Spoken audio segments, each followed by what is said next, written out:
Hey guys, welcome back to another Battlefield 6 news video, and today we have the latest update to cover that was just released today. We've got some news for what's next for Battlefield 6, and we got some new free stuff in the game as well. But we're gonna start with a new update, of course, because I think that's just the most interesting part, and this one was update 1.4.1.5, so the direct follow-up update to Season 4. And this one is really only a smaller quality of life update, but it still fixes some of the issues that I had mentioned in my last video, where I went over this list of things that are broken in Season 4. Overall, this update improved deployment, aiming, water transitions, and vehicle behavior, and it updated challenge tracking and corrected several UI, loadout, and customization issues. And of course, it also fixed some overall issues with crashes or instabilities. When we're looking a bit more into detail, this means that transitioning to aiming down sights with a sniper rifle was improved, but only while you are suppressed and while you are playing another class than recon. So a very specific case here, you're playing assault, support, or engineer, and when you're playing with a sniper rifle with those three classes and being suppressed, you can now transition smoother to aiming down sights. What they've also improved is that soldier models, HUD, and UI elements now appear more quickly after deploying into a match, and the duplicate crosshair that was sometimes shown when you entered or exited the aim down sights should no longer appear.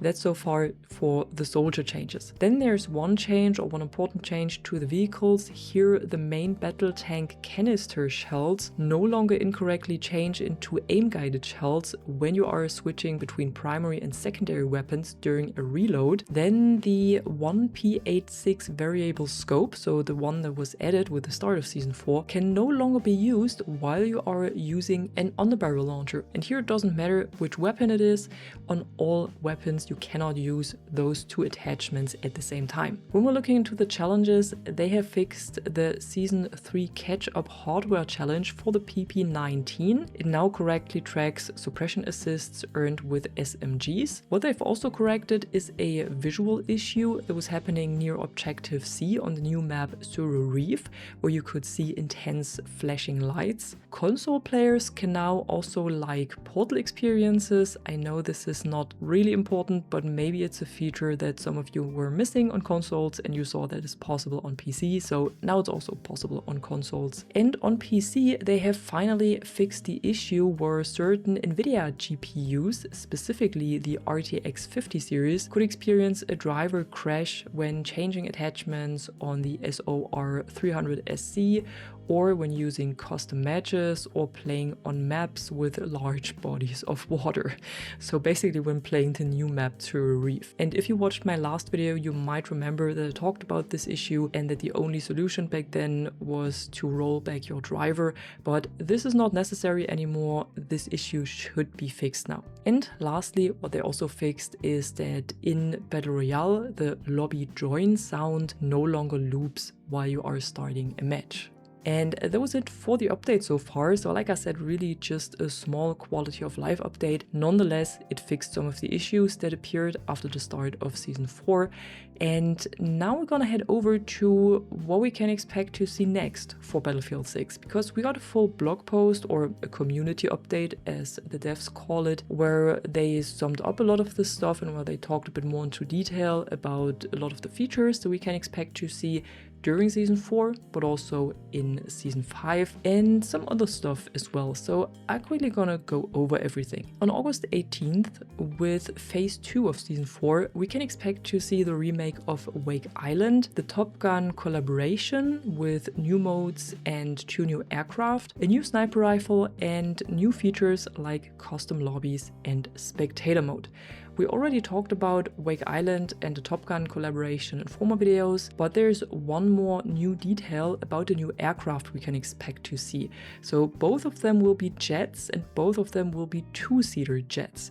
And what we learned now is that both of them will have fully customizable loadouts. So jet loadouts will finally make it into the game, but only for these 2 new jets, which means that the 2 existing jets will still not be customizable, at least not yet, but this is still something that is planned for the future, but they're still not saying when this feature will drop. When it comes to the custom lobbies that we can expect to see, this will give players who host own servers and experiences more control over the settings, and when they're running a match, they will, for example, be able to assign players to specific teams or to specific squads. They will be able to adjust the match settings while the server is running, so not only in Portal, and they will be able to organize private sessions or community tournaments. And when we're talking about the spectator mode, I think this should be well known from former Battlefield games. So here you can spectate other players or the whole match in different perspectives, and this will give players, but also the hosts of tournaments, for example, a good way to follow the action on the battlefield. However, it will only support Battle Royale quads and verified conquest experiences at the beginning, but they're planning to add it to more modes in the future. And then on September 15th, we will see phase 3 of season 4, which usually is the weakest phase of the season, and I don't think it will be any different here. What we can expect to see is a new event, a new melee weapon, the return of the Phantom program, but unfortunately only in RedSec, and as a new feature, we can expect to see proximity chat. About the Phantom program, we only know so much that it will be an event and that it will feature a mix of challenges and Easter eggs that you can find across the Battle Royale map Fort Linden. And for the proximity chat, this will also only be available in Battle Royale at the beginning at least, and it will make it possible to talk to your squad, but also to other squads and also to other players that are within your proximity on the battlefield. And based on the feedback that they're getting from the feature in RedSec, the devs will refine it and then plan to bring it to multiplayer at a later date. But here again, we're not knowing when this will happen. And then moving on to season 5, that should start somewhere in the middle of October, we can expect to see platoons, server browser, multiplayer leaderboards, and 3 new maps. And while they haven't revealed yet where these new maps will take place, they have shared at least some details about the experiences they are supposed to deliver. So one map will again focus on close quarters infantry combat, and the other 2 will support large-scale combined arms combat. And in addition to those 3 new maps, we will also see the reworks of Blackwell Fields and New Sobek City in season 5. At least that's the plan so far. And when talking about the new features, we also got a sneak peek at those already. Here, for example, we got a screenshot of the server browser, or I guess this one here is work in progress, but I'm guessing it will look pretty similar to what we see here. And this is supposed to provide a more traditional way to find matches. And in the server browser, you will find persistent servers, which allow players to stay together between rounds. But they're also still making improvements to the automatic matchmaking system that we have right now, with the goal to investigate several issues such as matches starting or backfilling with too many bots, significant differences in ticket counts during a match, and players that are placed in high ping lobbies. And in addition to this, platoons are also still on track for phase 3 of season 5, and at launch you will be able to create, manage and join platoons, but over time they also want to add more social and community features. And one more thing that is also still on track for season 5 are multiplayer leaderboards, so pretty much the same that we have in ranked Battle Royale already, but for the multiplayer of Battlefield 6. And this will give players new ways to track their performance across multiplayer and compare it with others. And this will also be available for normal, but also for ranked multiplayer once the ranked multiplayer will make it to the game. And talking about the ranked multiplayer, here the developers are only saying that the development is progressing, whatever that means, but there's no release date for it yet. Right now, they're taking all the learnings they can get from ranked Battle Royale and then try to evaluate the rules and systems that are needed for a competitive multiplayer experience that works for Battlefield. So let's see when we will see this in the game.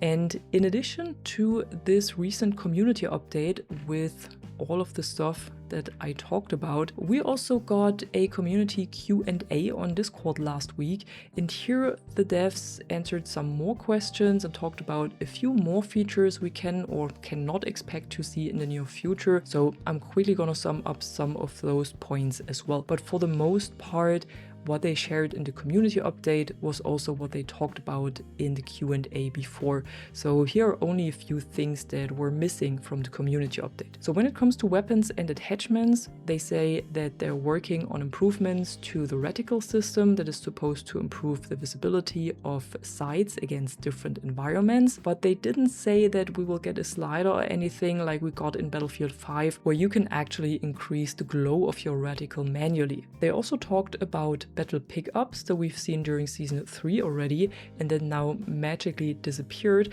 Those will be reintroduced in existing and future maps at some point, probably during Season 4 or maybe in Season 5. For long-range weapons, the devs have changes planned when it comes to recoil, ammunition, and damage versus armor, and the sweet spot mechanic will also be tweaked once again for sniper rifles and also for DMRs, because they're not 100% happy with the changes they've already made. When it comes to gadgets, they are working on a number of fixes to the air and AA loop that will be coming later in Season 4 already, and they're also evaluating the role of the Igla and are looking at the fundamentals of the gadget. So they're reworking it and trying to make it more useful. And when it comes to vehicles, they're looking at the mix of ammo types and weapons for the MBT and IFV, and there are changes coming to improve the survivability and maneuverability of the CB90 patrol boat and the survivability of the armored transport vehicles. And 2 more points that we can also expect to see in the future.